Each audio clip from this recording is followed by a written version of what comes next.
போதி வணக்கம். நான் உங்கள் ஈரோடு உதயகுமார்.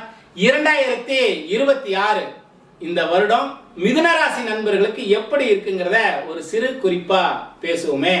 சரி, இது வரைக்கும் நிறைய மனக்குழப்பங்கள்ல இருந்த மிதுன ராசி நண்பர்கள், வேலையில நிறைய தடைகளும், உயர் அதிகாரிகள்கிட்ட நிறைய எதிர்மறையான விஷயங்களும், தொழில் தடைகளும் இருந்தது இல்லையா? இதுல எல்லாம் ஒரு மாற்றத்தை உருவாக்கக்கூடிய வருடமாக 2026 அமையுது அப்படின்னா இது மிகையாகாது. பொருளாதாரத்துல ஒரு நல்ல வளர்ச்சி, குடும்பத்துல உங்களுக்கான செல்வாக்கு உயரக்கூடிய சூழ்நிலை, படிக்கக்கூடிய வயதில் இருக்கக்கூடிய மாணவர்களுக்கு கல்வியில் உயர்வு ஏற்படக்கூடிய அற்புதமான காலம்.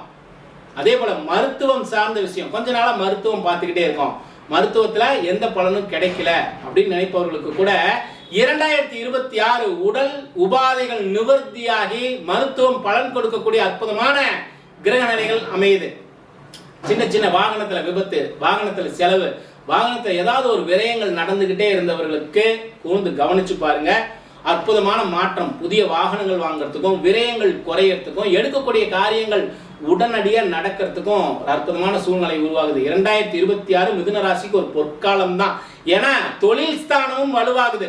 நிறைய தொழில தடை, எடுக்கக்கூடிய முயற்சிகள் எல்லாம் தடையாகவே இருந்த கடந்த வருடத்தை இந்த வருடத்தோட 2026 ஒப்பிடுகின்ற பொழுது அற்புதமான மாற்றங்கள் நிகழ்வதை நீங்களாகவே உணர முடியும். இருந்தாலும் தந்தையாருடைய உறவுல ரொம்ப கவனமாக இருங்க. கூட பிறந்த சகோதர சகோதரி அவர்கள்ட்ட ரொம்ப கவனமாக இருங்க. உங்களுடைய முயற்சிகள் எல்லாம் சில சில தடைகளை உங்களுடைய உறவுகள் ஏற்படுத்தும்.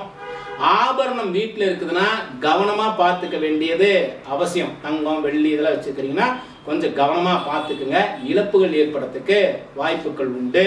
உயர் அதிகாரிகளுடைய அழுத்தங்கள் எல்லாம் இந்த காலகட்டங்களில் குறையும். உங்களுடைய பிள்ளைகள் வழியில கல்விக்காகவும் அவர்களுடைய வளர்ச்சிக்காகவும் சிறு சிறு செலவுகளும் முதலீடுகளும் செய்ய வேண்டிய காலகட்டம் இந்த காலகட்டம். குறிப்பா அருகில் இருக்கக்கூடிய பெருமாள் கோவில்ல ஒரு தீபமிட்டு அந்த தீபத்தை ஒரு 10 நிமிடம் கண்களை இமையாது பார்த்து உங்களுடைய பிரார்த்தனைகளை எல்லாம் வைத்துட்டு கோவிலை சுத்தி சுவாமியை வழிபாடு பண்ணிட்டு சுத்தி வரக்கூடிய வளாகத்துல ஒரு இடத்துல 10 நிமிஷம் கண்களை மூடி தியானம் செய்யுங்க. நன்மையான பலன்கள் மேலும் நடக்கிறத நீங்களாகவே உணர முடியும். மிதுன ராசி 2026 ஒரு பொற்காலம். மீண்டும் இன்னொரு காணொலியில் சந்திப்போம். போதி வணக்கம்.